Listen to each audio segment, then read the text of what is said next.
Hey there guys, what's going on? In this video, I'm going to show you guys how to beat the Blood-Starved Beast in Bloodborne.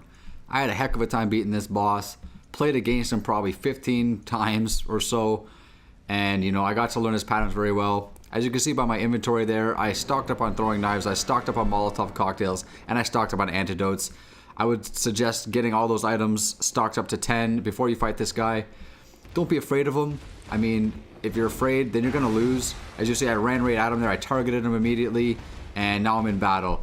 You'll see me here swinging through this pillar because somebody did tell me you could attack him through a pillar. Obviously, it didn't work, so that was the last time I tried that. But as you can see, I am running right at him, and I'm just being sure not to get hit by him. So this is a very stick-and-move battle, much like a lot of the battles you fight in this game.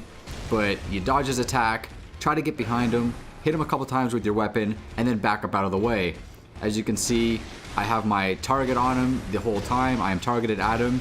There are certain points of time where he will run away or he'll go behind a pillar and it will break your line of sight. You have to retarget on him. It's just a lot easier to connect with your hits when you're targeted specifically on him. You also see me missing a lot, and that's basically because I don't want to get too close to this guy. He's really dangerous at close range, and I'm trying to keep my distance, but at the same time I'm trying to get close enough that I can do some damage. Now up to this point around here, he was pretty easy. As you see there, he had a little animation. When you get his health down to about 60%, he goes into this rage mode where now his attacks are dealing poison, and that's where the antidotes come in. So you have to try really hard not to get hit by this guy, because if you get poisoned, you're in a world of trouble. And you'll see right there, see now I'm slow poisoned, my health is going down drastically. So now I have to get away long enough to use an antidote, and I have to use some blood vials to regenerate the health that I just lost. You also want to make sure that you keep your health as high as possible. So if you have a chance to, you run away and you use some health. There we go again. I barely had a chance to run away, and now I have to use another antidote and another couple health vials just to get back on track. So there's a lot of this. You're gonna be running a lot. As you can see here, I'm just trying to get out of the way. This guy's relentless. He will keep chasing you. He will keep attacking you. You just gotta maintain your composure and try not to panic and just work on him when you can work on him. So as you see, I'm maintaining my distance here. I'm going to use another health vial.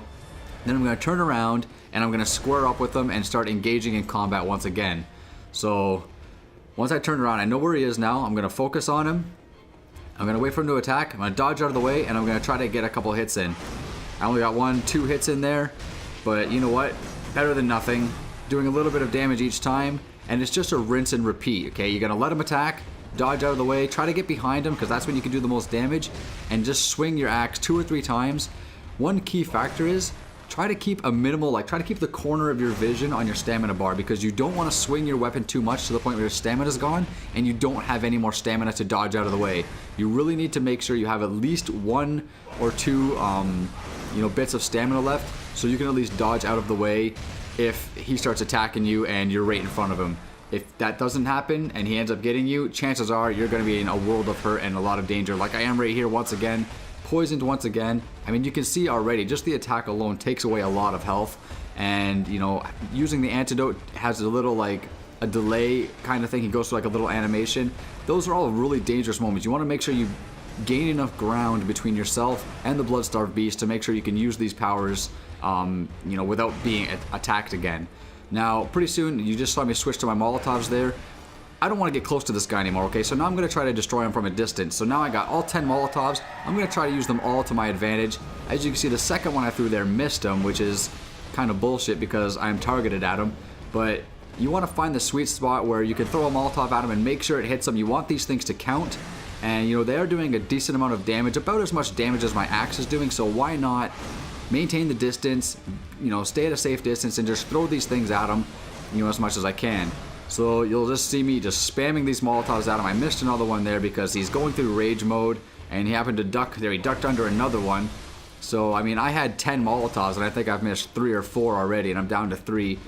So his health's getting down there. Always make sure you're keeping an eye on your own health. I mean, you're not going to run out of blood vials. If you do, I mean, you probably weren't going to beat the guy anyway if you had to use 20 blood vials on him. You're just getting hit way too much if that's the case. So just stick and move. As you can see, I'm just trying to maintain my distance. I do not want to be close to this guy, and I'm going to use as many blood vials as I can. And there, I just had a chance to swing my axe one more time, and I ended up getting him. So that was it. I didn't even have to use my throwing knives, but then that would have been the next step after the Molotovs were gone. If he still wasn't dead, I would have just started throwing knives at this guy, because being close to this guy, this is one of those bosses that's very dangerous in close range. You see me doing my happy dance here. I really wanted to teabag that guy, but you can't teabag in this game, unfortunately. But yeah, this boss, I mean, I was stuck in this boss for 3 days, and it was getting really, really frustrating to the point where I almost gave up on this game. Like, I just really didn't feel like doing it anymore.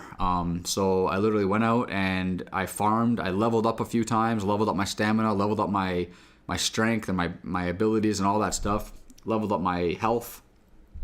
Did all that a few times, and I made sure to stock up on all my weapons. And originally what I was doing is I would go into the battle and I'd throw all my Molotovs and all my throwing knives at him first, and then try to finish him off with my axe.